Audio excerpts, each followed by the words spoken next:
Ouais, c'est encore toujours moi, le docteur Ernest Samba, le chercheur. Aujourd'hui, je suis venu encore pour vous faire découvrir quelque chose parce que le monde doit connaître la vérité et chacun doit être averti. Bon, la fois passée, je parlais sur les jardins d'Éden concernant les limites de la terre promise, parlant de Genèse 15-18. Ouais, je suis conscient qu'il y a des gens qui ont eu à donner des corrections. Je sais que lorsque nous parlons de ces choses, nous déclarons souvent parce que faire une émission, vraiment ça prend tellement du temps.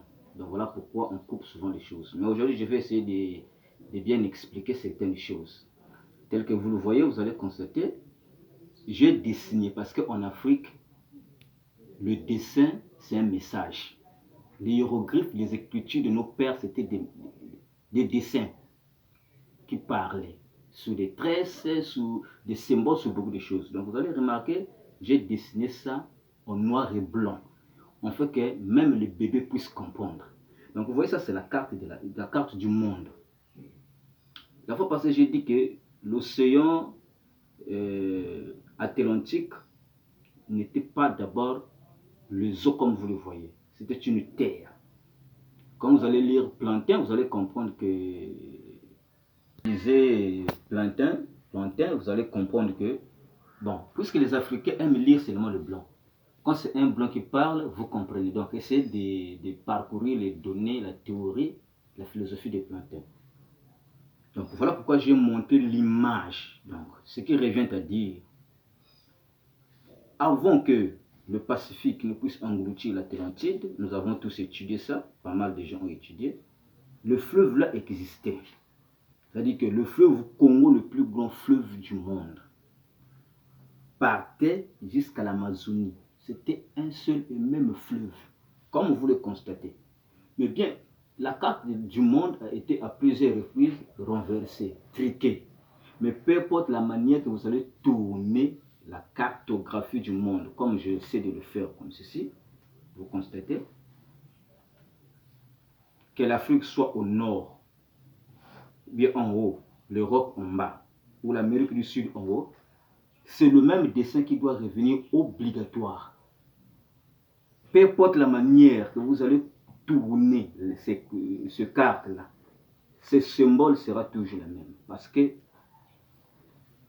c'est les ancêtres d'ici, ces anciens autochtones, vivant dans le continent africain,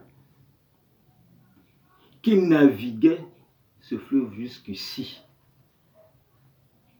C'est trop facile à comprendre. Donc, ils naviguaient ce fleuve. Et lorsque cet événement doit se produire, bon, Plantin parlait d'un tsunami volcanique. Bon, peu importe la manière qu'on doit appeler ça, il y en a eu des couples de ces Afro, de ces Africains, de ces Chamites, qui naviguaient ce fleuve. Mais malheureusement, le peuple qui se retrouva ici déjà, lorsque le cataclysme se produit, il ne pouvait plus revenir. Voilà comment une grande partie déjà à cette époque, les hommes noirs sont ici.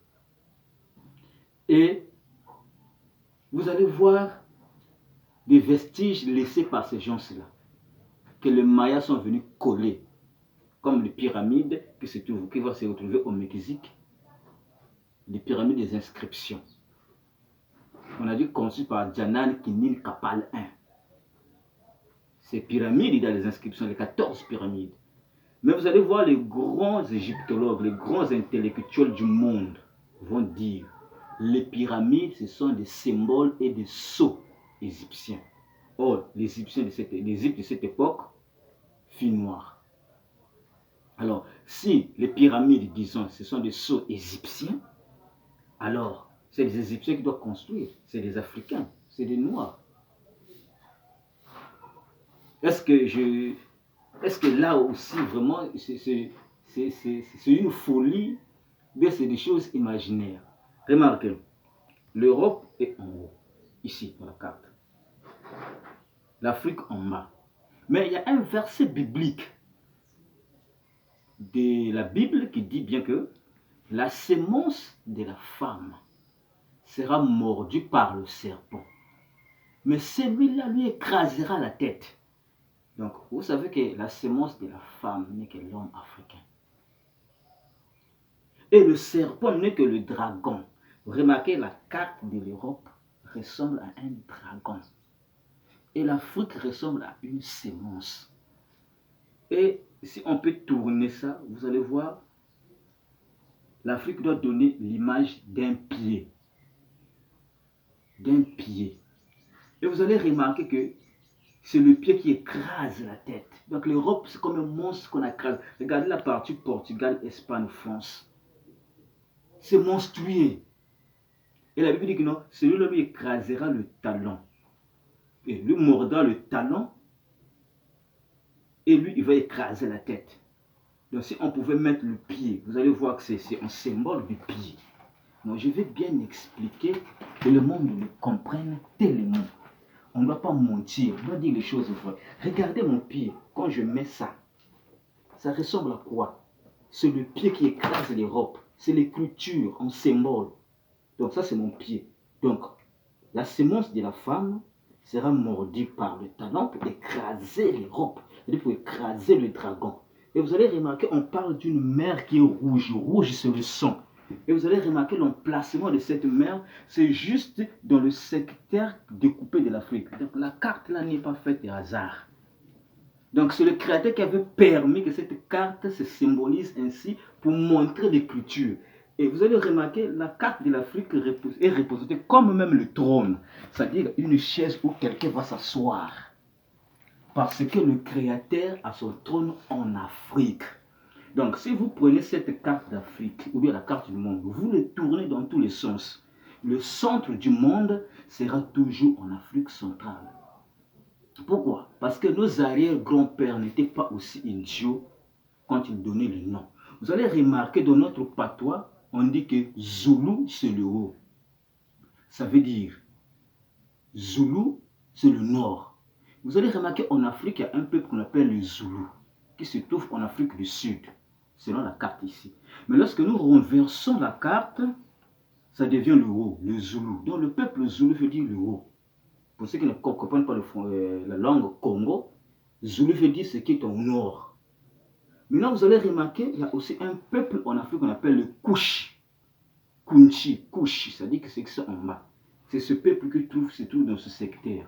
Lorsqu'on remet la carte de ce côté-ci, on voit que le Kouchi et maintenant en haut. Donc ça prouve, c'est-à-dire que les appellations en Afrique prouvent. Remarquez le centre du monde.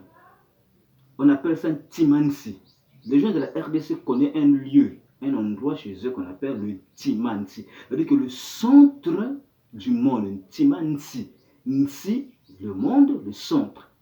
Et la Bible dit que c'est au centre du monde qu'on avait construit le tour de Babel. Voilà là où l'histoire revient. Donc, si le centre du monde se trouve en Timansi, vers l'équateur, en RDC, cela revient à dire que le tour de Babel fut bâti là, le blanc d'Afrique a changé l'histoire. Et Babel, dans nos patois, veut dire Baoubela, c'est-à-dire que Bela. Vous allez constater ce qui s'est passé pour les Babel, il y avait une folie dans le mental des gens. Celui-là parle ceci, celui-là dit ceci, contradiction.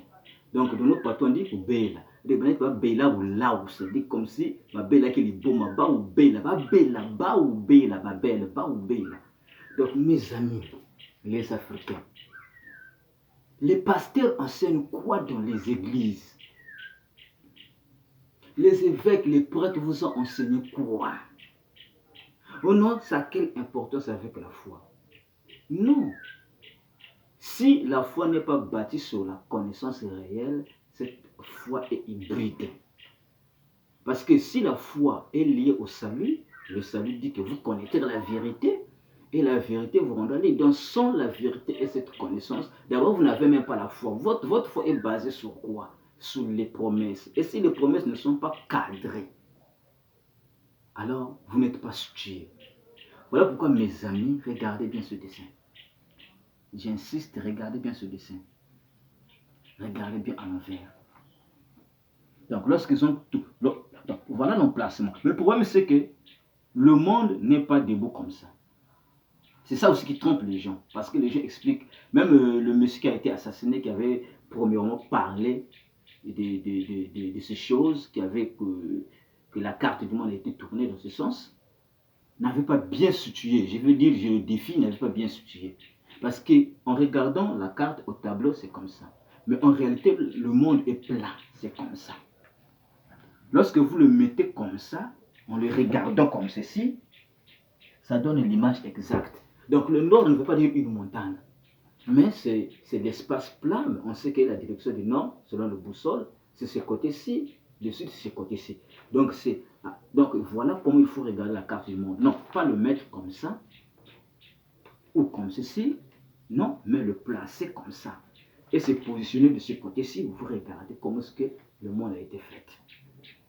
Donc mes amis, ce matin, ce n'est pas avec une onction d'un pasteur du haut de la chair, mais aujourd'hui c'est quelque chose, en fait, disons les choses d'une manière comme à la Omotunde, hein? À la Omotunde, à la 50 Job, c'est-à-dire de manière douce et un peu calme, pour que même le président de la République puisse prêter l'attention, parce que les hommes d'État parlent tellement doucement. Donc les gouvernements du monde, surtout en Afrique, j'interpelle et je lance l'appel au ministre de Culture de chaque État africain pour essayer de gratter encore et revenir, faire revenir l'Africain à sa culture. Et on ne peut jamais revenir sans comprendre ceci. Ces images étaient tellement capitales. J'ai fait ça par dessin, par écrit, en stylo.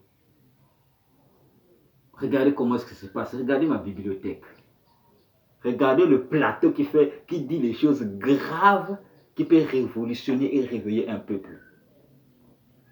Regardez en fait, la Bible dit qu'il a caché ces choses aux grands. C'est-à-dire que Saoul azalaka kuna mokonzi. Bato ebele bakonzi. Mais moi, il a comme moké. Daoudi, Doda, David. C'est ça la réalité des choses. Donc, les grands frères n'ont pas prêté attention, mais les petits frères prêtent attention. Il y a un adage qui dit que moi, je suis donc, vous les grands, les professeurs des universités, hein, les professeurs des universités, vous avez enseigné quoi? Les géographes, vous avez enseigné quoi? Les archéologues, vous avez enseigné quoi? Vous avez enseigné quoi dans nos écoles concernant l'Afrique et le monde? Parce que tous les jours, nous apprenons les cartes à l'école. Vous avez enseigné quoi à nos enfants? Donc, ce matin, voilà ce qui a été inspiré. Parce que je dois tout le temps publier, envoyer et dire pour que le monde soit instruit. Que le Créateur puisse vous bénir.